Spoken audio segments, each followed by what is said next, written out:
Okay, let's get started. Welcome everybody to the Pedal Lunchtime seminar. Just to remind you all, we're using Zoom webinar, and that means that I think you don't have the usual set of controls available to you that you might in Zoom. So if you want to ask questions and things like that, you can drop them in the chat, and in my role as chair, I'll look out for those questions and comments and so on. So today's session is a talk by Dr Mimi Tatlow-Golden, who's a senior lecturer in developmental psychology and childhood at the Open University. And we're really excited to have her with us to talk about the role of fun.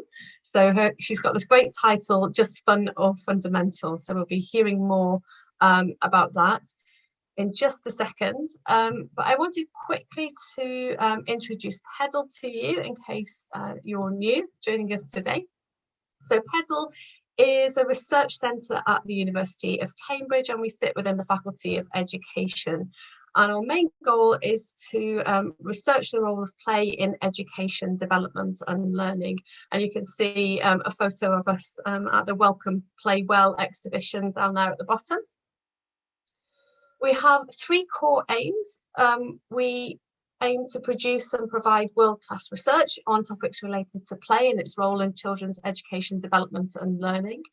We want to build capacity in play research by working with practitioners and working with early career researchers and students as well, so that people become interested in this important topic and continue our work on that. And we also want to influence policy and practice so that our work is applied in meaningful ways. And if you want to find out more, you can check out our website, pedalhub.org.uk. And you can stay in touch with us by signing up to our mailing list or following us on Twitter, Instagram, or scanning the QR codes. So please do keep in contact. We'd love to hear from you. So that's it from me. I'm going to now hand over to Mimi for the talk. Mimi, we're really looking forward to hearing from you. Oh, and just to let the audience know, the talk will be sort of 25 to 30 minutes, and then I'll share some questions at the end. Thank you. Oh, thanks for that lovely welcome. And it's just such a pleasure to be here, having watched the things that Pedal have been doing for over the last few years. I wanted to come and share some thoughts about the work that we do over at the OU, so really just down the road from you in the days when we were all actually in places. At the Rumpus Group, where we research fun in relation to education, learning and childhood and youth. And I got started on this route here because I was exploring self-concept in early adolescence, and something sort of kept popping up in what young people were telling me. And so I wanted to sort of take you through the steps of how I landed in the world of fun, and then introduce you to some of the work that we're doing at Rumpus at the OU.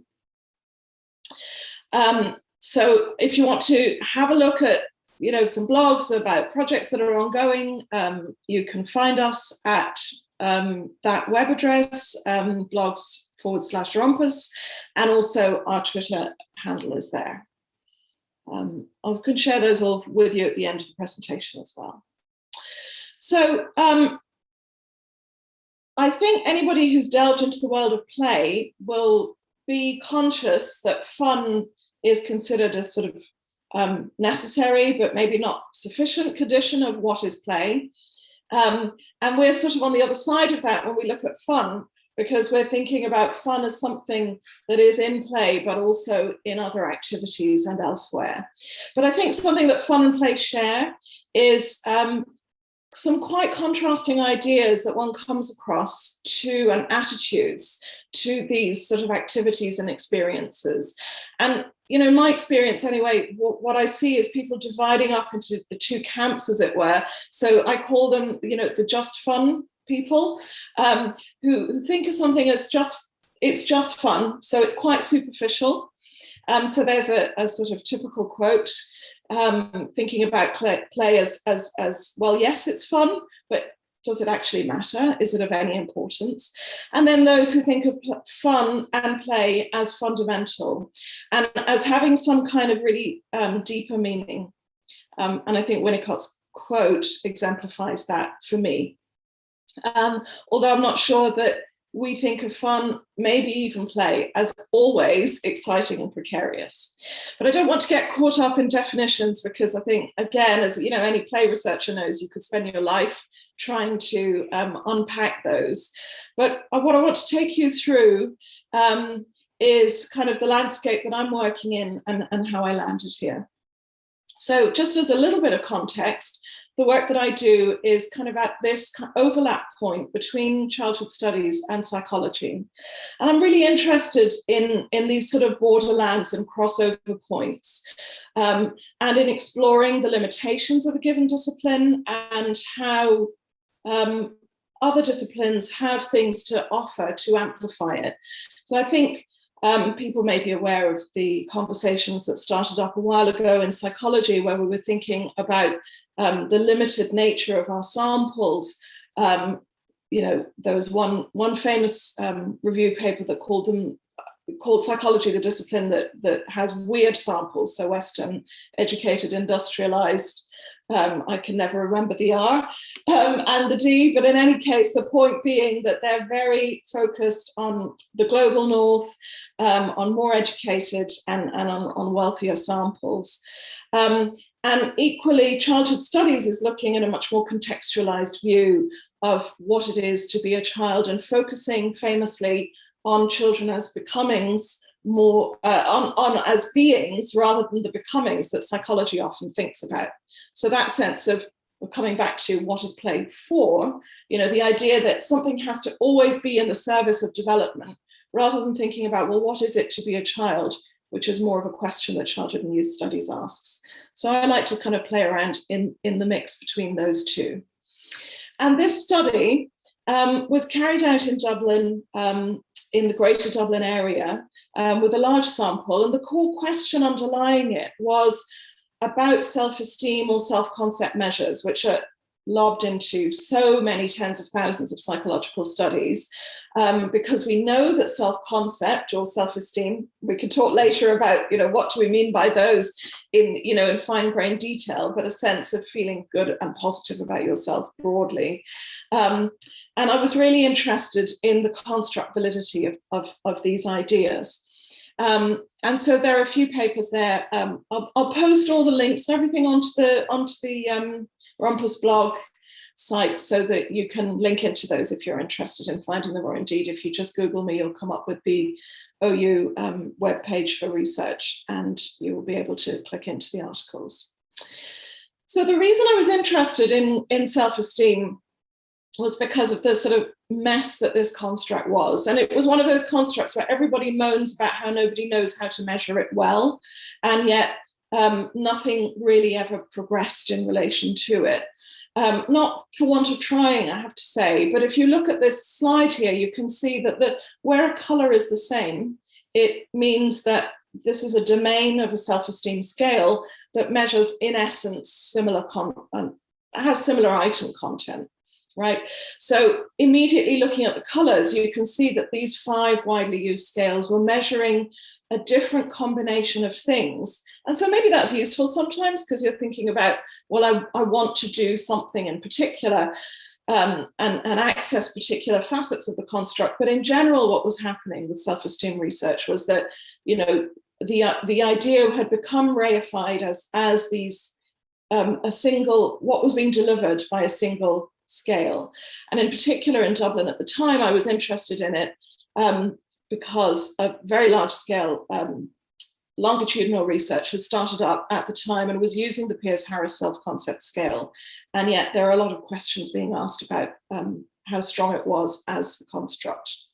So there was this core question of, are they actually valid? And then I started looking at them more closely and found myself thinking, what are they actually telling us about children and what is meaningful to them?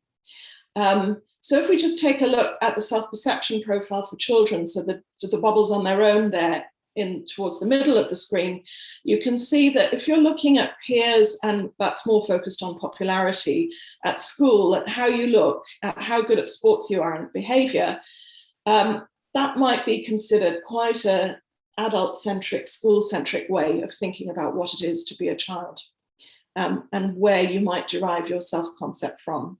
So I wanted to understand what children and young people themselves were valuing. So this was a large-scale study across different areas of kind of wealth and poverty in the Greater Dublin region, and over 500 children drew and wrote, did analog scales to say how important this thing was that they drew and wrote about when they were telling me about their favorite thing to do and their favorite person in order to look at their active and social selves. They also filled out identity pies. And then finally, I interviewed about a fifth of them, and we had conversations about why these things were meaningful to them. And with that, I wanted to kind of access the domains of their self-concept that were really meaningful to them in their active and social selves, and also understand the meanings that they associated with them, crucially. So in sum, what the draw and write themes told us was that if you look at the left-hand side, the sort of bold column down there, these were the categories that the participating children and young people were telling me about. And on to the right there on the screen are the categories that are reflected in subscales of three of the self-concept scales that I chose to focus on. And there's a lot of gaps, in essence. I think that's the main story. There are an awful lot of gaps there that scales are not picking up on, of things that young people are saying are their favorite thing and the most important thing to them. So whatever self-concept is measuring, it's measuring a kind of quite pared down part of what might be meaningful to children and young people. And then in terms of the meanings, so both for the active and for the social self, all right?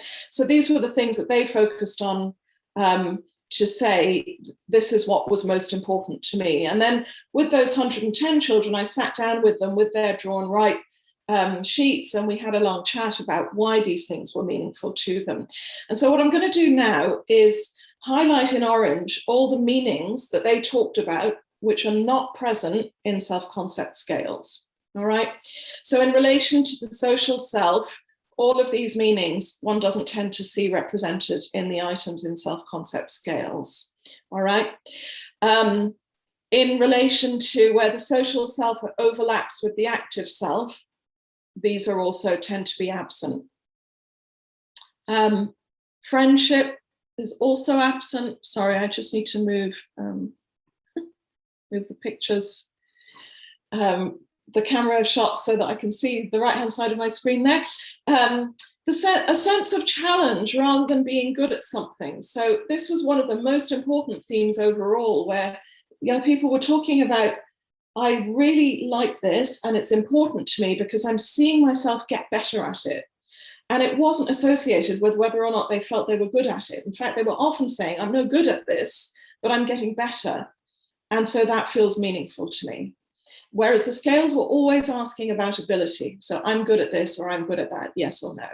There were also other meanings relating to escape, time, expressing themselves, the sense of being physically active and how important that was, quite again, separate from being good at it.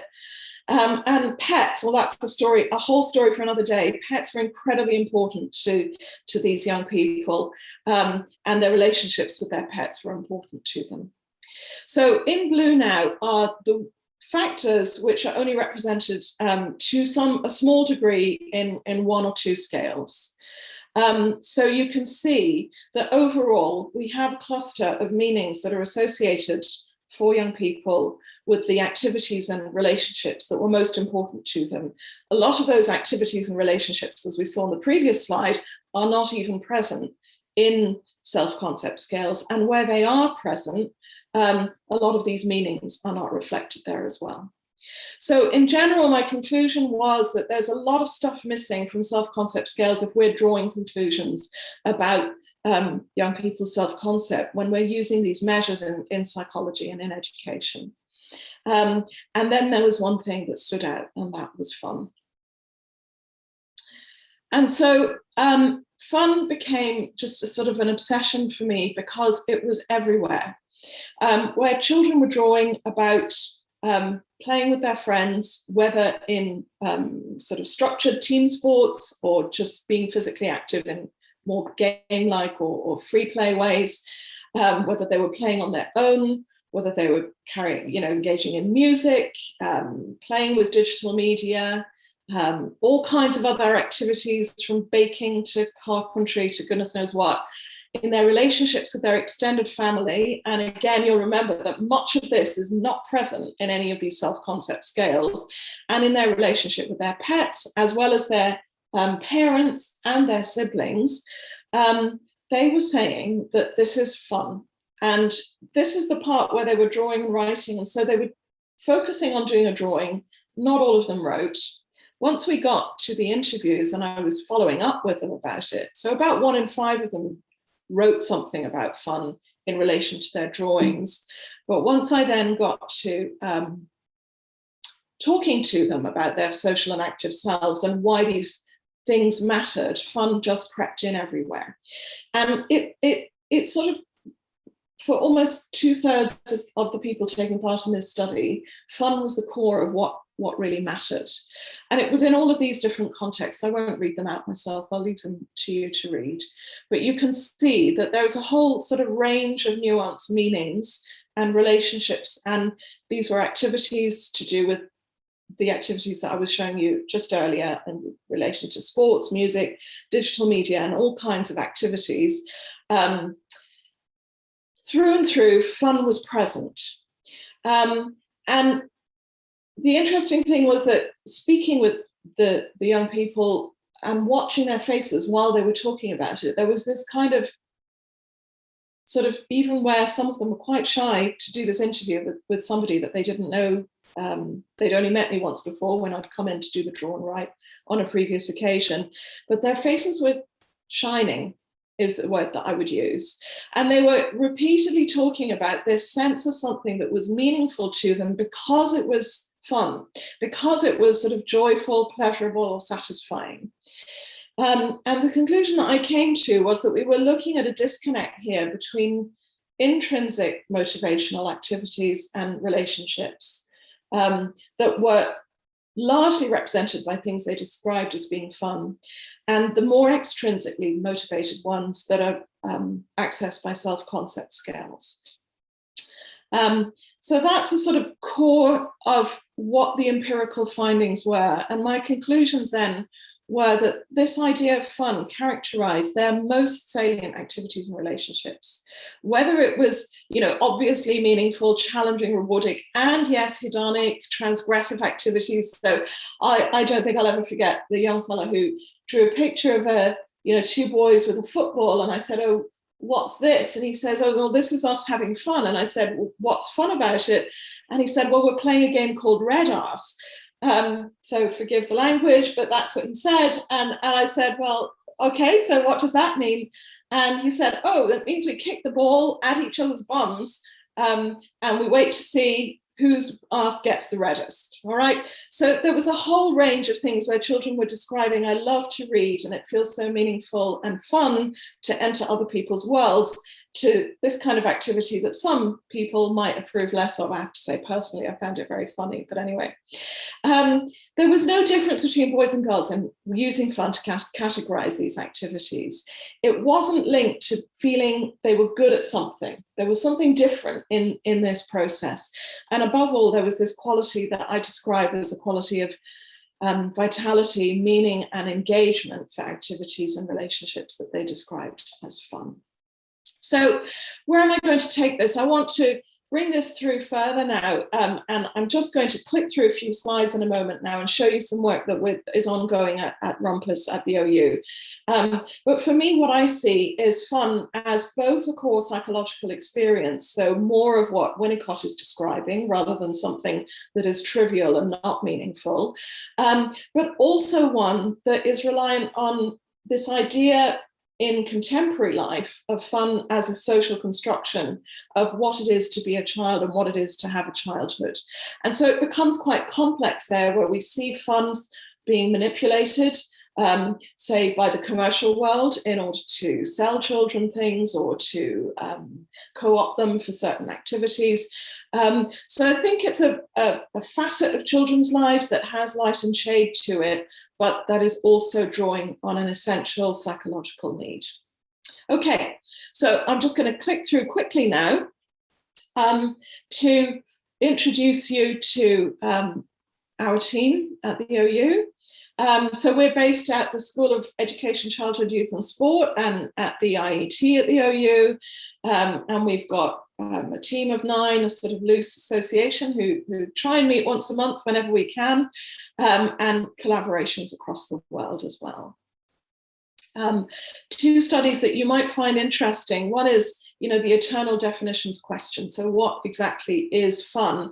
And here, we started off with Post-its meeting up together, and 3 of our colleagues, or 3 or 4 of our colleagues who are listed on this paper, took it to the Playful Learning Conference in 2019 and developed a consensus process, moving from Post-its and index cards to saying, if we're going to do fun, we need to honor the process and make research fun as well.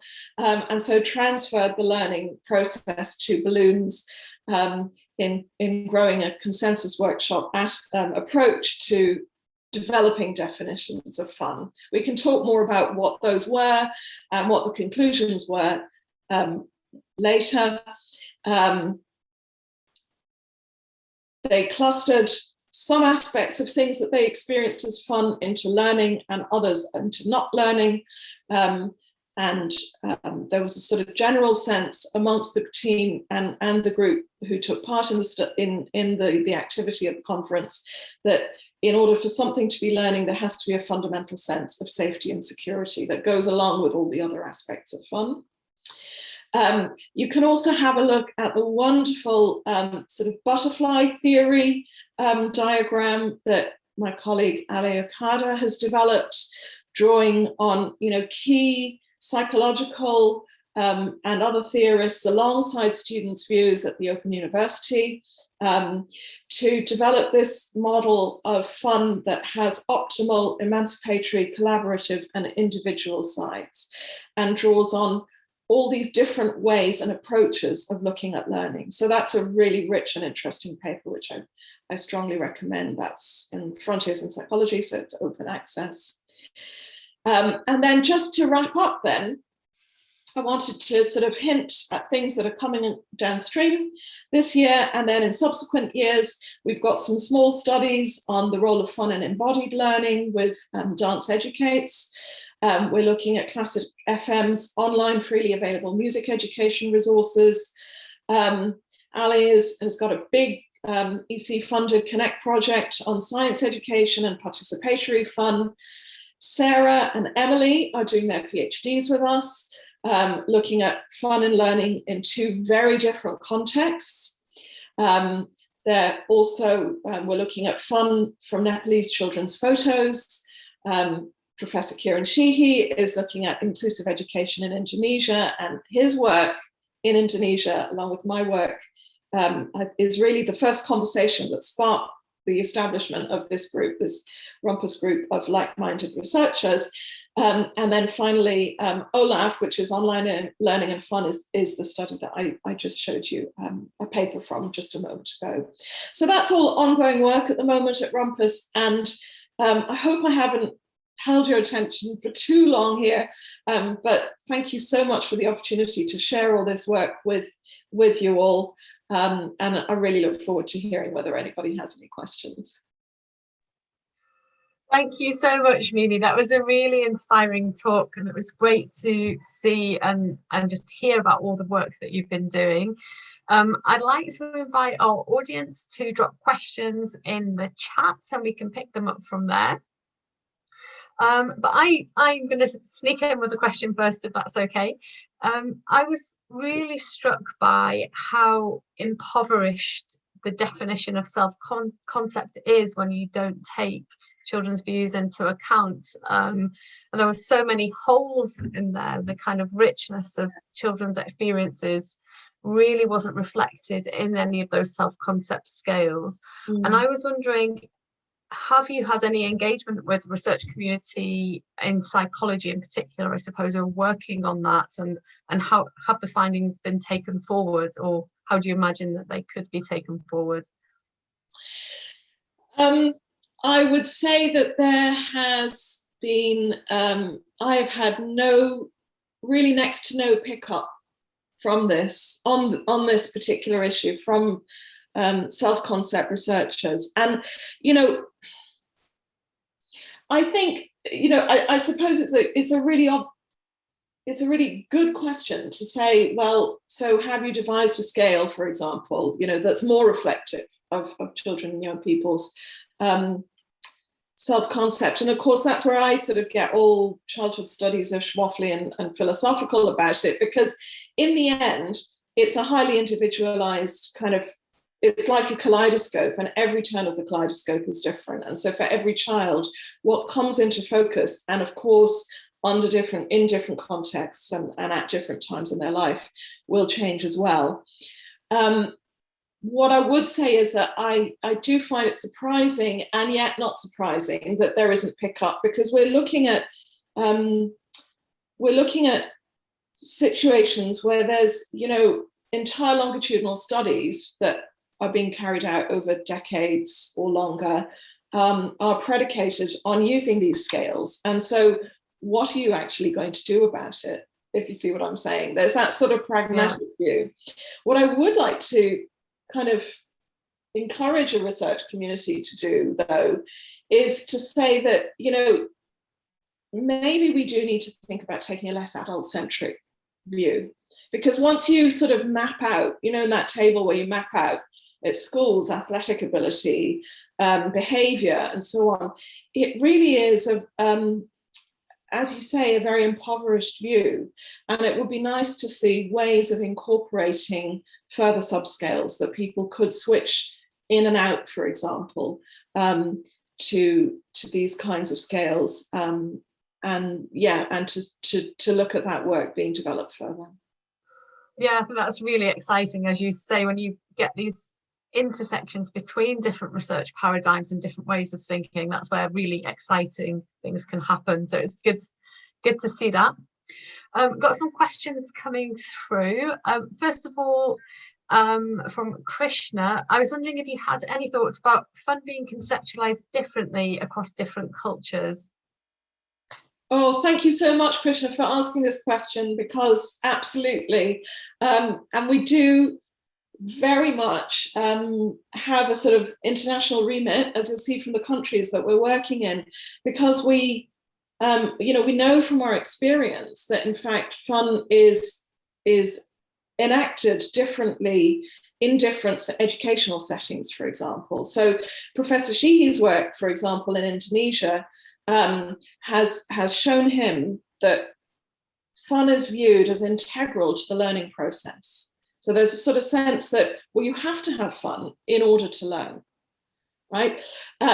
Whereas in this part of the world, so currently based in the north around the UK and Ireland, there's more of a sense that learning is the thing that you do, and then fun is what you do in your break times or as a reward after your learning. And those seem to me to be two very fundamentally different approaches to what it is to have fun, but also to be a learning human being. And that's actually exactly one of the reasons why we're really curious to follow this up more globally and understand, how does this play out? And, is there potential for people to learn better if we factor in aspects of fun? Thank you.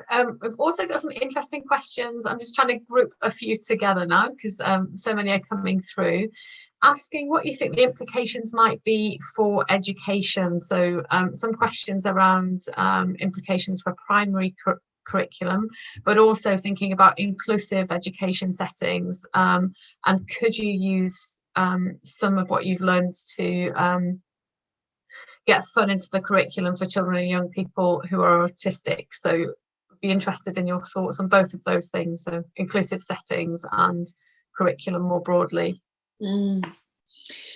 So if I start with the curriculum more broadly, I mean, I think what we generally see in this part of the world anyway is a sense that young children are allowed to have fun in education, right? So in early years settings, it's expected that they will play, and the system, you know, the setup is created for them to play, and it's assumed that they will have fun.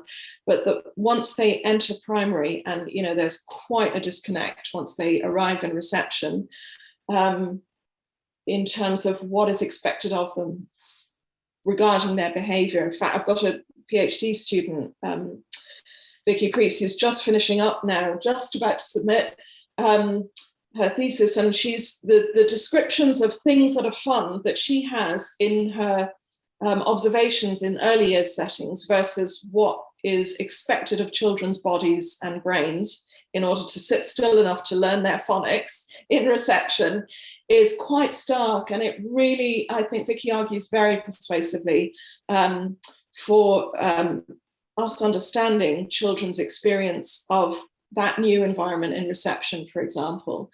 I mean, I think fun is core to motivation, personally, and it's very hard to learn without motivation.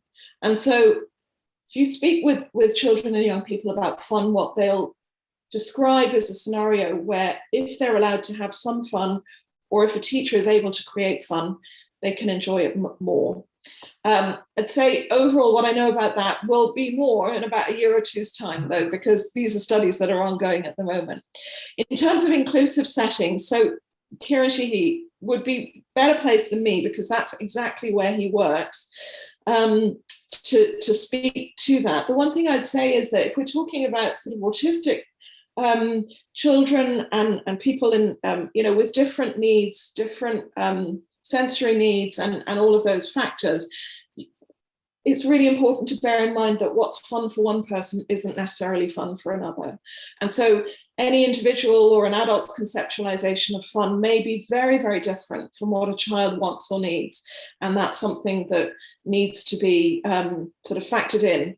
But, you know, I think in inclusive settings, that is something that obviously people do. Thank you. That's a really important point. We've also got some sort of more nitty-gritty questions about the methods. So people are wondering how old the children in your study were, and what the major challenges of doing the draw and write process are, and what the pie chart activity is called. Okay, so they were 10 to 13 years old, which is definitely very much at the upper end of what people think of as a time that you might draw and write with young people.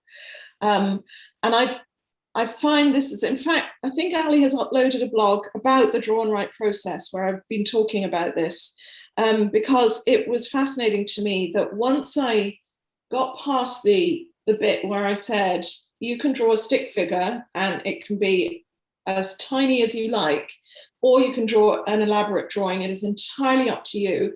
It's about talking to me about what you want to say. It's not about how good you are at drawing. Once we got past that bit, then there was really almost no problem. And I think of the 526 children, there were maybe 2 or 3 who chose not to draw. And it was always very clear that it was open to them. They could write, draw, do nothing. It was entirely up to them. And in fact, I became so interested in this question about the methods that I started, after a few interviews, I started asking all of them, what did they prefer, draw, write, or talk? Because if they were speaking with me, then they'd experienced all those methods. And a majority of them said they preferred draw, and there were lovely quotes like, you know the right words when you're drawing. And so it was quite a sort of provocation to researchers to think about ways to activate knowledge that mightn't always seem, you know, instantly transcribable, or, you know, there was something about the process of drawing that they really enjoyed. I mean, I do always say that we need language. When we're working in larger scale studies, we absolutely need language alongside whether they're talking or writing about their drawing, in order to interpret what they're saying, because you can't, you know, do a sort of, you know, you can't do a projective interpretation of a child's drawing who you don't know. And the identity pies. So I call them the who I am pie, and Yeah, there's that's a whole other story. They involved adults and children in the analysis of those pies, but it would take me probably an entire session to describe exactly what we did. But they were very illuminating in terms of they were a way of asking participants to rank what was valuable to them and what was less valuable to them by choosing numbers of slices of pie. Thank you. Are you all right with all the questions? I'm just keeping them coming at you. No, absolutely. You bring it on. Do you just let me know if it feels like I'm grilling you too much? Oh no, it's amazing to have anybody want to talk about my research. Well, we've got people from as far as afield as India with questions here, which is really exciting. Oh, wonderful. And this is an interesting point. So somebody who's working with autistic children is using play as an approach, but is saying that for neurotypical children in India, it can be a harder job to sell that as a learning experience for parents. And I think that contrasts a little bit with something that you were talking about earlier in terms of where fun might come in. So I was wondering if you had any more reflections on that, really. How can we not necessarily sell the idea of fun, because of course you were talking earlier about the problems of commercialization of fun and childhoods. How can we perhaps work with people so that they can understand what play means to children and how important it is in their lives? It's an interesting one, isn't it? Because there's a sense of play and fun for childish things, and there is a time to set them aside and get on and do the hard work of growing up and becoming a functioning adult. There's that kind of language, isn't there? And of course, that is in part true, and particularly, it depends on your economic circumstances. It depends on the culture that you're in. It depends on how competitive it is for you, and what kind of supports as a child you have available to you to do your learning. How hard it is for you to get to, if your goal is to go get a university education, how difficult will that be? All of those are questions that, and this is why I love marrying the interdisciplinary idea, because we're thinking about what are the social constraints and the economic constraints that actually factor into people's decision making, their attitudes and their conceptualization of fun. So I haven't worked in Indonesia, but Professor Sheehy has, and he will say that, what I described earlier about teachers saying fun is crucial for learning. And in India, I haven't worked in India either, but I know from speaking with people that there's a very competitive school culture there, and there's more of a sense that you have to work hard in order to make that progress. I would say that the only thing that we can shift there is if we find, if and as we find evidence that aspects of fun and play generate better learning. And so then we're back to that first definition, right? Which is where we're saying, well, there's play, but what's it good for? And it all becomes quite instrumental. And it's not to say that development and learning aren't important. Of course they are, they're really important. But there's something about human experience that feels very meaningful to me as well. And so that's why my interest lies in the sort of crossover territory between those two. It's so interesting to hear you talk about this, because it's a tension that I feel as a psychologist in the play fields. I'm quite focused on some outcomes in terms of kind of children's social development and mental health, but also seeing that intrinsic value of play and that value that it holds for children and for humanity as a whole, without necessarily falling into that kind of purely instrumentalist trap. And it can be quite a difficult line to walk, I think. And I think you can easily get misunderstood by lots of people when you're trying to navigate that territory. I think that's right. I think the both and territory is a difficult place to be in. And I guess, I'm just I'm masochistic enough to really like it there. But, it's about sort of understanding that there is that subtlety, isn't there? That it depends which way you're facing. You know, I was saying about the kaleidoscope earlier, that if you turn the kaleidoscope, everything looks different. So, you know, that these, I don't know, I mean, I still struggle, you know, having a degree and a PhD in psychology with the continued sort of expectation of a linear developmental approach. And we see it in education as well, that input A will result in output B. And there's something about transactional theories that, you know, everybody thinks they're great, but they're so hard to put into practice in research, aren't they? It's really difficult to design a study that factors all of that in. So I have huge sympathy for, you know, anyone who's trying to design a trial, for example. How are you going to do that? Think about all of these moving parts that actually affect children's lives. So I don't have any easy answers there, Jenny, sorry. Oh, sorry, that's what I was hoping for. We've got a question from Fraser Brown. It's good to have you with us. And he's commenting, do you think that there might be a link between the degree to which children identify fun in any specific activity and the degree of control in the hands of the child? Brian Sutton Smith said one of the characteristics of play is that children are in control of their own little microcosm of the world. My own feeling is that fun, freedom, and flexibility are inextricably linked. Oh, that's lovely. Fun, freedom, and flexibility. I like that. Thank you.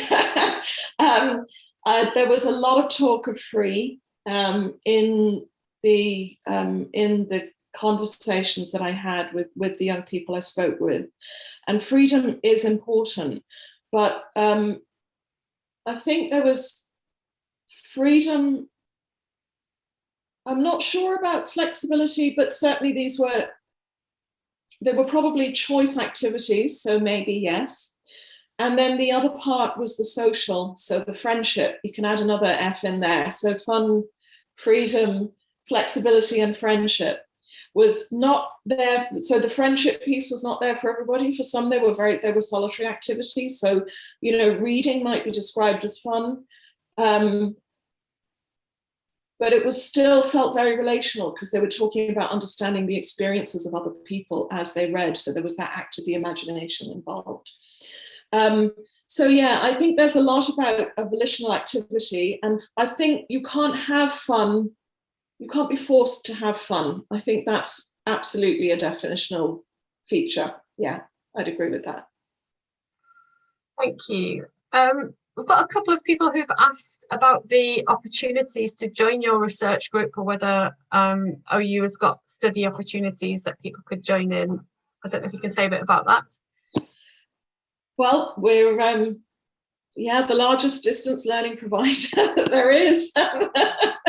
Suddenly very topical over the past year. Yeah, I think we're the only people who didn't have to change. I mean, obviously, a lot of things changed this time last year, but we didn't have to change everything about the way we work because, you know, our undergrad is designed, and in fact, our master's students, it's all designed to be done online. So our courses are created that way. Our PhD students, we're always interested in speaking with potential PhD students. Yeah, their PhD study at the OU is predicated on being present at our campus in Milton Keynes or within commuting distance of it.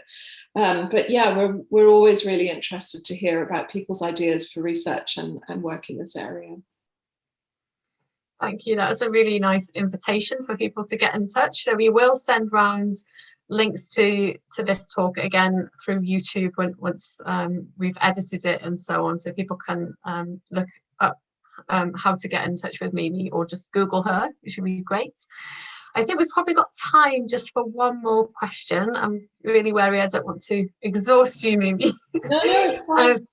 A question about the relationship between fun and mental health, and so I was wondering if there's any literature available on this, and particularly thinking about children in adverse circumstances, so for example in conflict situations or refugee children.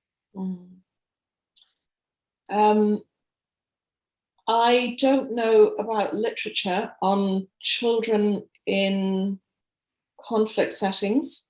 and fun, although I am aware that there's a lot of assumption that play is critical for them in various ways, and that, you know, people like UNICEF are involved in delivering kits and so on in order to facilitate that. But it's definitely a really interesting area. I think we were reflecting on fun in relation to volition and freedom a moment ago, and so I suspect that opportunities for fun are diminished in those kinds of settings.